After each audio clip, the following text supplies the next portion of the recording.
Alright, so this is chapter 4 homework. So again, we're going to start from my issue and page. We're going to click on the title, which is going to take us to the Canvas page. And since chapter 4 is still in section 1 material, we're going to scroll down to the Problems and Applications chapter 4. We'll click on that, and that's going to take us into the Mind tab after we click on the Load Problems and Applications. So we'll just wait a moment. And this particular chapter of homework questions is dealing with supply and demand.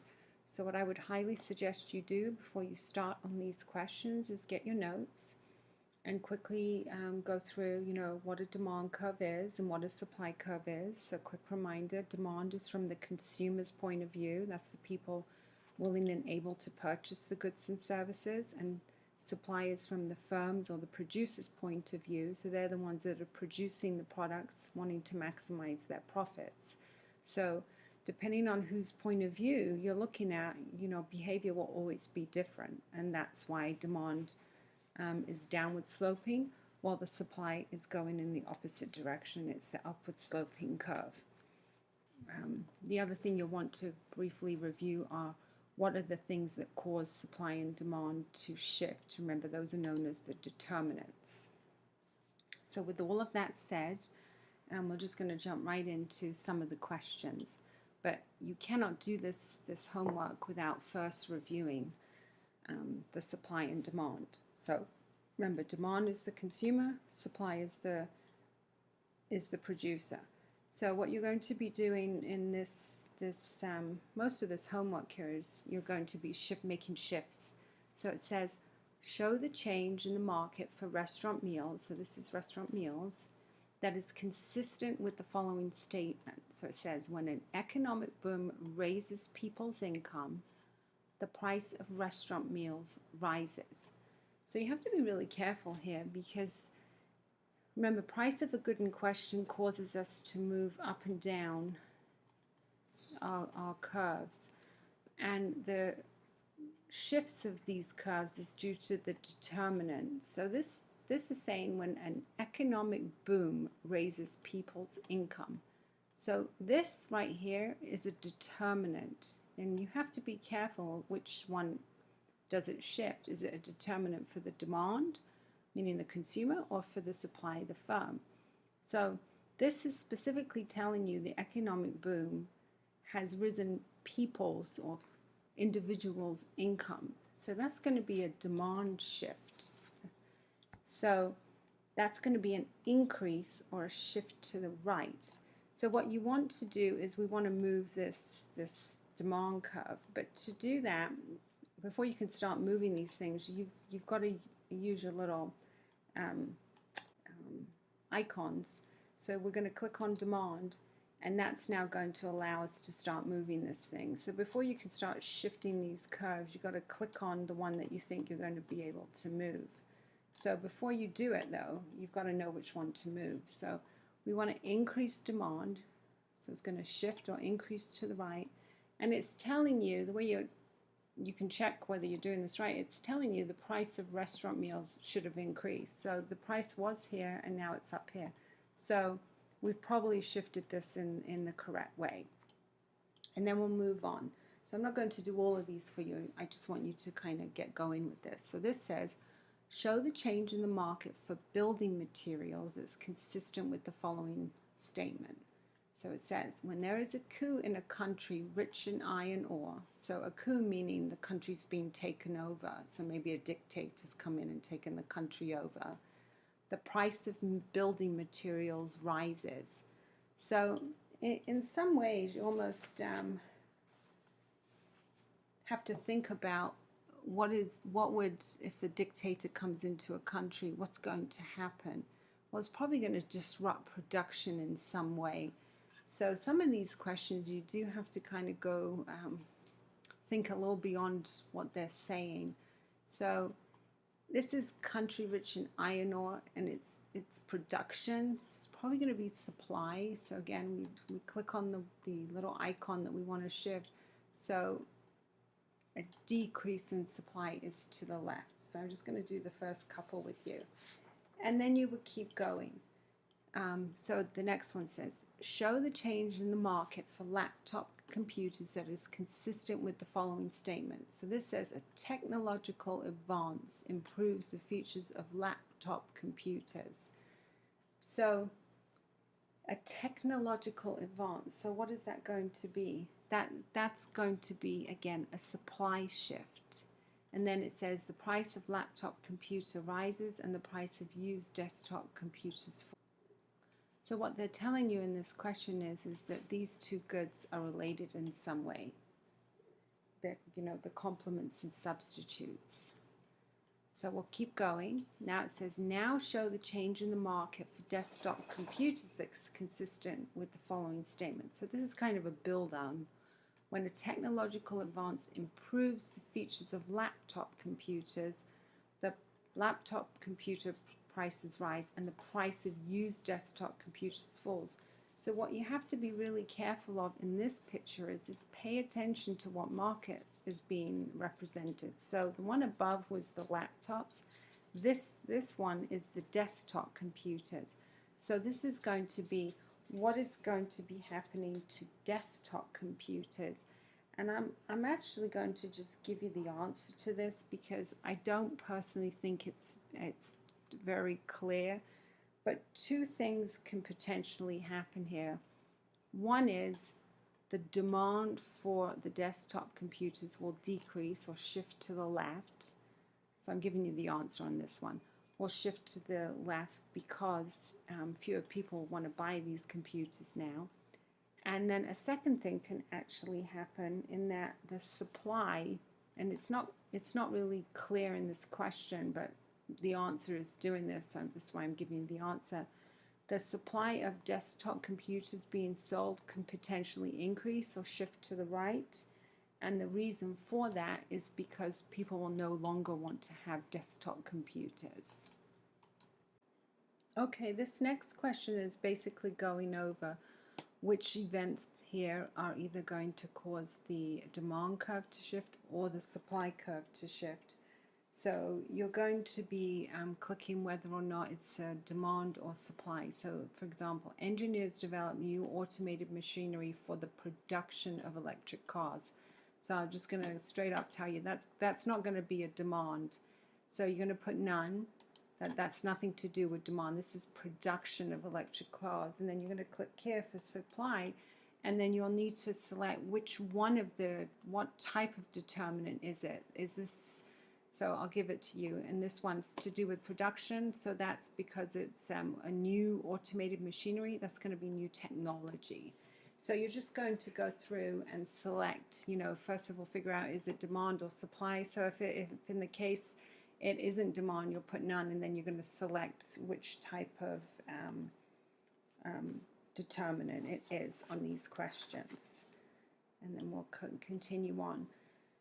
Then it continues. It says, show the effect of the following event on the market for electric cars. So again, pay attention on these questions, and this is true throughout all of the Cengage questions, what's being plotted. So this is quantity of electric cars. So you're told, engineers develop new automated machinery for the production of electric cars. So the question is that a supply shift or is that a demand shift? Well, remember, production has everything to do with supply. So you're going to click on your icon and you're either going to increase it, which is going to be an increase in production, or decrease it, which is going to the left. So I think you'll know how to do that one. Then you'll keep going. It says, next, show the effect of the following event on the market for electric cars. So we're still in electric cars when this has happened. There's been an improvement in public transportation network, which has reduced the need to have a car. So this is this idea of complements, substitutes with demand. So it says there's been an improvement in public transportation. So fewer people are using a car, meaning more people are taking public transportation.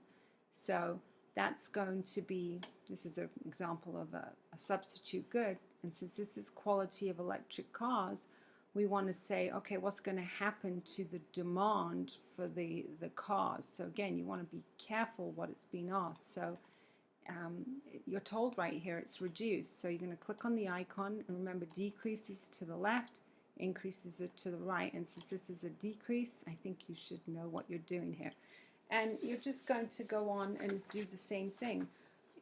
Do the example based on what kind of good and what you're being told has happened. I don't think you'll have problems with this. This particular question is a great practice problem to do, to really see if you're understanding the shifts in supply and demand. Okay, this next question is where you're going to go through and do a little bit more on the idea of the complements and the substitutes. So again, remember, that's from the demand point of view. So complements are things that go together. So meaning if you buy one good, you purchase the other, or if you don't buy one good, you don't purchase the other. And substitute goods are goods that can replace one another. So in this situation here, you want to be just kind of looking at these goods and trying to decide for yourself,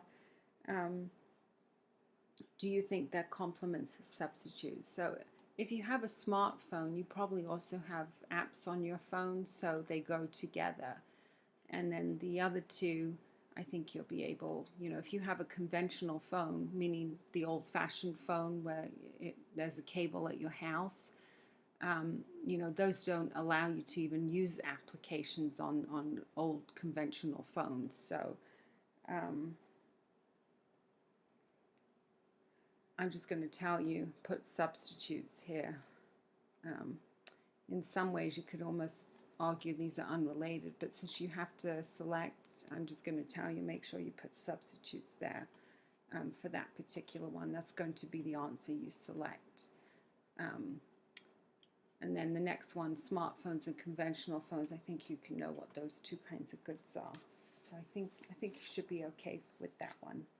Okay, then this question says, show the effect of this change on the market for cell phones. So sorry, I missed the question. So you're told above, suppose a network externality reduces the cost of developing cell phone apps. So to produce cell phone apps, something has happened that has caused it to decrease. So costs have decreased. So cost of production has everything to do with supply. So if your costs to produce goods have decreased, that means you can produce more than you could a minute ago. So that means that your supply curve is increasing or shifting to the right. And then you'll continue on. And the questions just kind of build on each other. So this is not uncommon in these homeworks as you continue on throughout the class. The homeworks will go from one point to the next point. So you've got to keep in mind the previous questions oftentimes. So don't get confused by that. But when you have a line of questions like this, what is really important is to make sure you're paying attention to what good is being plotted, because if you don't, you could end up, going in the wrong direction. And I'm going to just kind of end here because I think you should be able to answer these questions without any further help here. So we'll continue on. That box is coming up because I was shifting some things, so I'm just going to say okay. And then this next question is again just continuing on with practicing with the shifts and so forth. So it says, suppose we have recent research that shows strawberry consumption can help prevent cancer. So that's consumption, so that's going to be demand shift. So again, remember, you click your icon, so increase means more would be consumed at every price level, or decrease. So I think you can kind of figure out which direction you want to do with that one. And then we keep going. Then it says, show the effect these favorable weather conditions has on the market for strawberries. So you're told that the weather has huge harvest of strawberries. So huge harvest meaning a huge amount of production. So that's going to be supply. So remember, increases right, decreases left. And then you'll continue on. Then it says, suppose more people decide to move out of the strawberry farming business into other careers. Show the effect this might have in switching career choice on the market for strawberries. So what do you think could happen? Well, again, that's going to impact production of strawberries. So you're going to be shifting your supply in some way. And then you'll just keep on going with these questions. So I think, again, you should be, I think, good on this. These are really good, great practice questions to answer. And then this question is asking, consider the following events. It says, researchers shows that eating lobsters increases the risk of heart attack. So it increases the risk. And then at the same time, there's a new regulations that limits the number of lobsters people can fish. So the question is, what is going to happen in this market? So what you want to keep in mind here is you got two different things happening. There's an increase in the risk of heart attack. So that's probably going to impact your demand in some way. And then there's a new regulation. So both of these are determinants. So one is a demand determinant, and regulation limiting the number of lobsters people can fish is going to be a supply determinant. It's going to limit the number of lobsters being produced or caught. So you're going to have two curves shifting in this problem. And then it says when the demand curve and supply curve shifts, so in this question here, you can be certain about the effect on, and then you need to decide which one of these is correct. So we will have done this in class. That will be when you have both curves shifting. Remember, you've got to draw two separate pictures to find out what you can definitely say has happened, whether it be a price change, a quantity, or both. You've got to do both shifts, two different pictures. So we'll be doing that example in class.